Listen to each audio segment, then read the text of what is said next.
Now, we've all made mistakes on a first date. Ordering that double cheeseburger only to see that your date is ordering the salad. Or maybe you went in for a kiss right after the guy tells you a really personal story about his mother. Or maybe showing up to the bowling alley in such a tight skirt that you start waddling up to the lane and you look kind of like a penguin. But a beautiful penguin at that. Now, all of these, in my opinion, are pretty clearly first date mistakes. But honestly, if I were to make a video about all the first date mistakes that are out there, certainly that I've personally made and I've seen over the decade of being a dating coach, that list, it could literally wrap around the Earth's surface 10 times. So instead of listing out every single mistake that one can make, I'm going to be talking more about first date strategies. All right, mistakes in strategy. And these will give you some mental frameworks that you can use for your next date. Keep watching.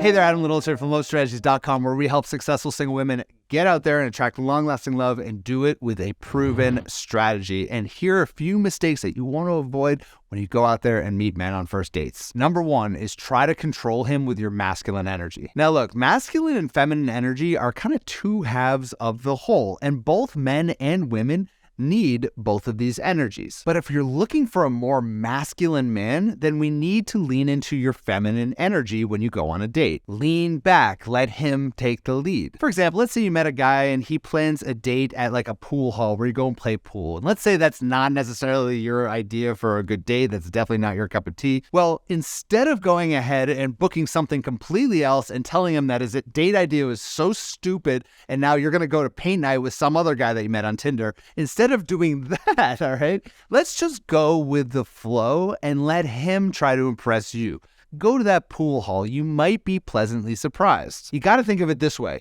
You, as the female on the date, you are the qualifier. You lean back. You're like that queen sitting on your throne, deciding if he's right for you. Let him take you to that pool hall. Go with the flow. See if you're pleasantly surprised. See if it's a great time. And if it's not, then we say next and we move on to the next, rather than trying to always control the situation and then pushing away the good masculine men.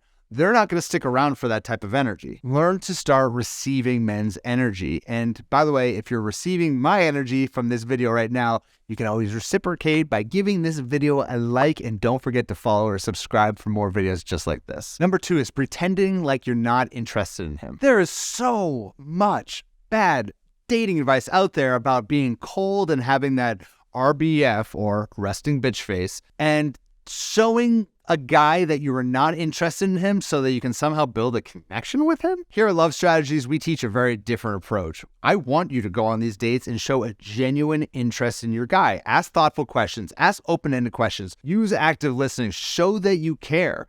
And most guys kind of tend to talk about themselves a little bit on a first date. And that's usually because they're trying to impress a woman. They think that that's the right thing to do. So when he's doing that, especially on a first date, just show that interest in him, and he in time will start to show interest in you. And you can also show interest with your body language as well. For starters, smile. Psychologists have found that when you smile on a first date, especially a genuine smile, not like a pasted one, like whatever, that can set really positive expectations for the rest of the date. Also, maintain eye contact. If you struggle with making constant eye contact with someone you're attracted to, look at the bridge of his nose. It'll kind of take some pressure off of you, and it'll appear like you're making eye contact. Also, lean in towards him. Give him that energy and show him that you're engaged. And finally, don't forget that you can break that touch barrier and touch his arm lightly whenever and wherever it is appropriate. And if you want more on this, I have a special training at LoveStrategies.com where I walk you through step by step how to show interest in a guy while also keeping the mystery alive. It's really interesting training. Check it out at LoveStrategies.com. The third biggest mistake is to not have any interesting stories to share. So tell me, what do you like to do for fun? Well, I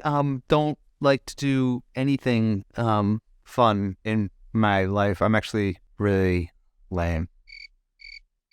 Now look, I get it. Most people don't have crazy exciting lives. We don't have a lot going on. That's okay. Dating is all about positioning. You don't have to have the most insane life to still be impressive. If you want to stand out and make a great first date impression, you want to be authentic, but also sell yourself a little bit. Have some stories, some interesting things to talk about when you go on a date. Think about what is at least a little bit unique or a little bit interesting about you in particular. Do you have an interesting hobby, or maybe polar opposite hobbies. Like, for example, like you like to knit, but you also are really into hiking. Whatever it is, those would be kind of opposite hobbies or interests. Anything that you can talk about where you can bring a fun story to a date. And if you don't have a lot of stories, that's okay. Have one good story that you can bring to a date and talk about, even if you have to kind of like force your way into telling that story. It shows that you have something to talk about. In the Little Love Steps, we call this having a unique, concise identity. And this is one of the first exercises we do, is really help you define your identity or redefine your identity, because ultimately when you're dating, it's all about positioning. It's all about marketing. Now, the fourth biggest mistake is just detaching yourself from the date. I mean, this covers a very broad spectrum, anywhere from just texting while you're on the date with him, or even just thinking about other guys or thinking about work or other things going on. We've all been there. I get it when you're really busy, or maybe you're just going on a date, but you really like someone else. I get it. But you're on a date with someone, be present and be active in the conversation, but also be active on the date. I mean, if it's dinner, eat, just maybe not like a double cheeseburger. But if you're having mini golf, pick up that club and give it a swing. Even if you've never done it before, just get involved and be active. You showed up, you're there with the guy, be active and be engaged. This is going to communicate to him that you're actually interested in being there. The fifth biggest mistake is just treating a date like it's an interview. Too many of us, especially the most accomplished of my clients, take first dates way too seriously, which overwhelms us with pressure. Seriously, guys, it's a first date. It's not a job interview. And dating is supposed to be fun. If it's not fun, then we're doing it wrong. It's time to let loose a little bit and just kind of live it up. And when you let loose and laugh and you start to actually enjoy yourself, even if the guy's not perfect, even if he's not going to be the man that you end up with, you just kind of let loose a little bit.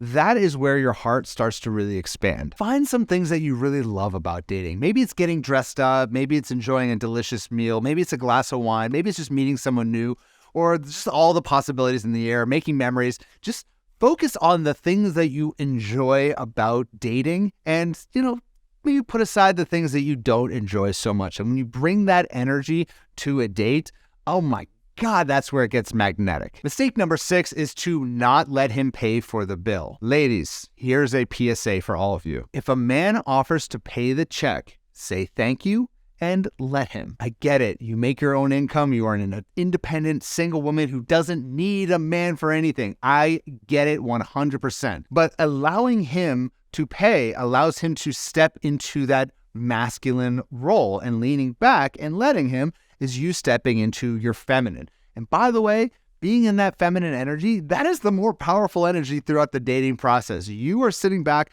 qualifying. So let him pay.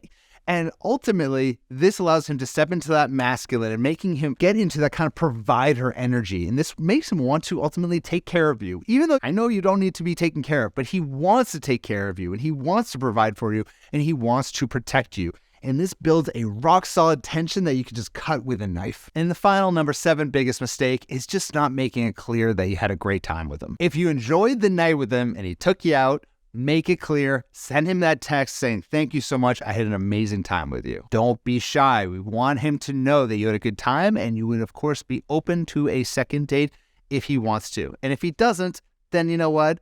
It's his loss.